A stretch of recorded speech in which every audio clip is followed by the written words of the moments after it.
नमस्कार, मैं हूं साक्षी मंगाई।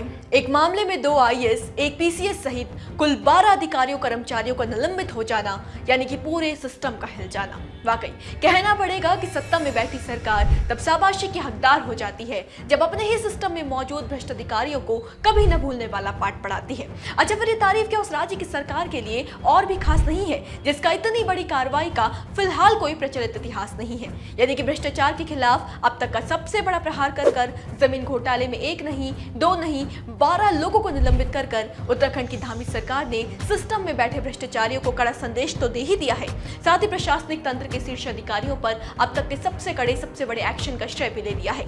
लेकिन सवाल यह है कि ये मामला है क्या जिसमें डीएम, एसडीएम समेत दर्जन भर अधिकारियों को एक झटके में निलंबित कर दिया गया। ये रिपोर्ट देखिए और मामला समझिए, साथ ही ये भी जानिए कि विपक्ष की प्रतिक्रिया पूरे प्रकरण पर क्या रही, कांग्रेस ने इसे अलग तरह का घोटाला और शानदार कॉकटेल जैसे नाम क्यों दिए। ये रिपोर्ट देखिए। पहली बार प्रदेश में सत्ताधारी सरकार ने अपने ही सिस्टम में बैठे शीर्ष अधिकारियों पर ऐसी सख्त कार्रवाई की है जिसमें 2 आईएएस, एक पीसीएस सहित 12 अधिकारियों कर्मचारियों को निलंबित किया गया है। एक्शन जुड़ा है उत्तराखंड के बहुचर्चित हरिद्वार जमीन घोटाले से, जिसमें सस्पेंड होने वाले अधिकारियों में हरिद्वार के डीएम कमिंद्र सिंह, पूर्व नगर आयुक्त वरुण चौधरी, तत्कालीन एसडीएम अजयवीर सिंह, वरिष्ठ वित्त अधिकारी निकिता बिष्ट, कानूनगो राजेश कुमार, तहसील प्रशासनिक अधिकारी कमल दास और वरिष्ठ व्यक्तिगत सहायक विकी शामिल है।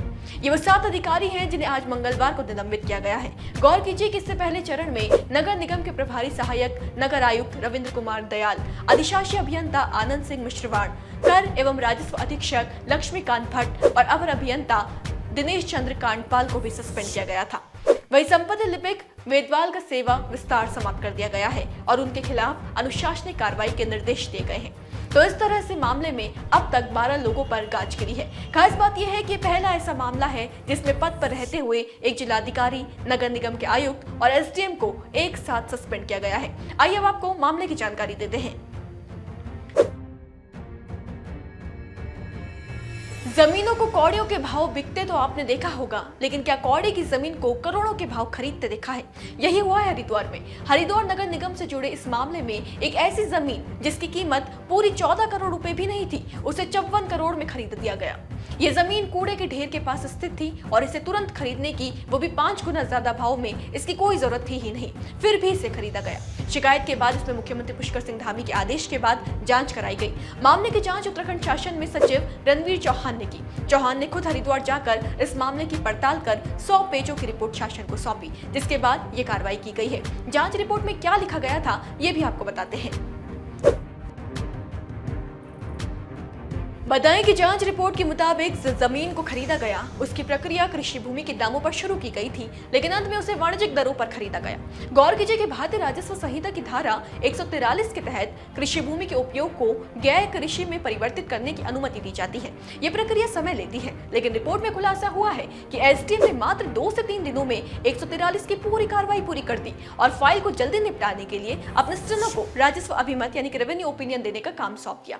ये प्रक्रिया न केवल सामान्य रूप से तेज थी, बल्कि नियमों की अनदेखी भी की गई। श्रेणी बदलने से 13 करोड़ की जमीन 53 करोड़ की हो गई, यानी कि सर्किल रेट के आधार पर जमीन खरीदकर भारी वित्तीय अनियमितता की गई। जांच रिपोर्ट में पाया गया कि इस सौदे में भूमि चयन, मूल्य निर्धारण, प्रक्रिया अनुपालन और भू उपयोग परिवर्तन जैसे तमाम स्तरों पर गंभीर गड़बड़ियां हुई। मीडिया रिपोर्ट्स की माने तो रिपोर्ट में जिक्र है कि जिलाधिकारी यानी कि डीएम ने प्रशासनिक प्रमुख होते हुए लैंड पुलिंग कमेटी की अनुमति के बिना ही जमीन की खरीद की अनुमति दे दी, जबकि इस मामले में भूमि पुलिंग बोर्ड के गठन का इंतजार किया जा सकता था। यानी कि भारी अनियमितताएं, भारी गड़बड़ी हुई। शासन को जांच रिपोर्ट मिलने के बाद सत्ताधारी सरकार ने अपने ही सिस्टम में बैठे शीर्ष अधिकारियों पर इतनी सख्त कार्रवाई की है। अब इस मामले की जांच विजिलेंस विभाग को सौंप दी गई है। आज इस मामले में विपक्ष का क्या कहना है, जरा वो भी सुन लीजिए। देखिए, अपने आप में एक बहुत ही अलग तरह का घोटाला था।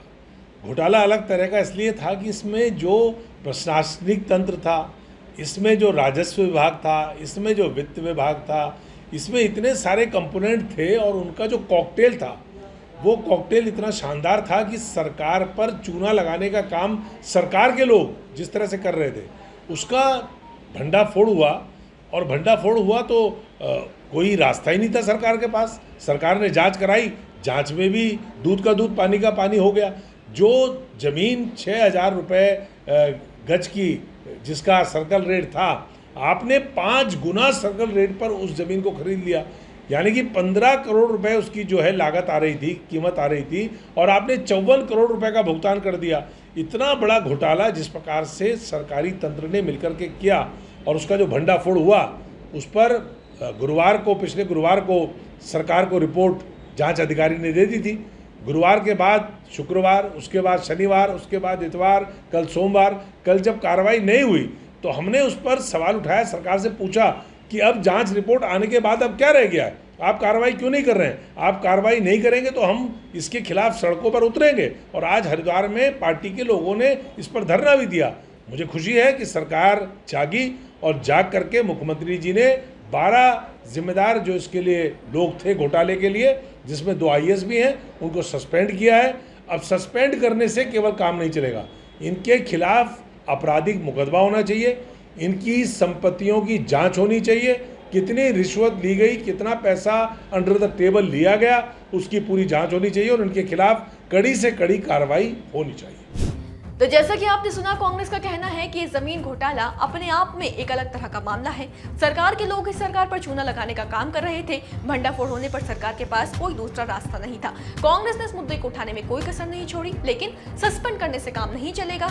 आपराधिक मुकदमा होना चाहिए, संपत्तियों की जांच होनी चाहिए, कड़ी कार्रवाई करने की मांग भी कांग्रेस ने उठाई है। प्रकरण पर जरा भाजपा की प्रतिक्रिया भी सुन लीजिए। अब चाहे कितना भी रोक लगाओ, जो भ्रष्टाचार का पेड़ है उसको हिलाने का काम भारतीय जनता पार्टी की सरकार ने, माननीय धामी जी ने हिलाने का काम किया है, किंतु जड़ें उसकी बहुत गहरी है। वो जड़ को निकालना अभी थोड़ा सा समय लगेगा। तो मुझे लगता है कि इस तरह से अगर कार्रवाई इसी तरह से होती रहेगी तो फिर एक डर भी पैदा होगा। जिस तरह से वहाँ पे हुआ है हरिद्वार में, ये चिंताजनक विषय है कि 15 करोड़ की जमीन आपने 54 करोड़ में ले ली, ये क्या तरीका है? ऐसे लोगों को तो बिल्कुल ही सजा होनी चाहिए। तो भाजपा विधायक हसन दास ये मानते हैं कि भ्रष्टाचार की जड़ें बहुत गहरी हैं, लेकिन साथ ही उनका ये भी कहना है कि धामी सरकार ने भ्रष्टाचार के इस पेड़ को हिलाने का काम कर दिया है। उन्होंने कहा कि जड़ बहुत गहरी है, पूरी तरह से उखाड़ने में समय लगेगा, लेकिन कार्रवाई इसी तरह से होती रहेगी तो ये भी हो जाएगा। देखिए, 2 IAS, 1 PCS सहित कुल 12 अधिकारियों कर्मचारियों का एक साथ निलंबित होना ये कोई छोटी बात नहीं है। उत्तराखंड की डबल इंजन सरकार की जीरो टॉलरेंस पॉलिसी की तरफ से ये एक बड़ा कदम माना जा रहा है। हालांकि अभी इस मामले में विजिलेंस की जांच और भी रास खोलेगी। आगे किस पर गाज गिरेगी, कौन से सच बाहर आएंगे, ये समय ही बताएगा। आप अपडेट मिस ना करें, बने रहें देवभूमि इनसाइडर के साथ। देवभूमि इनसाइडर।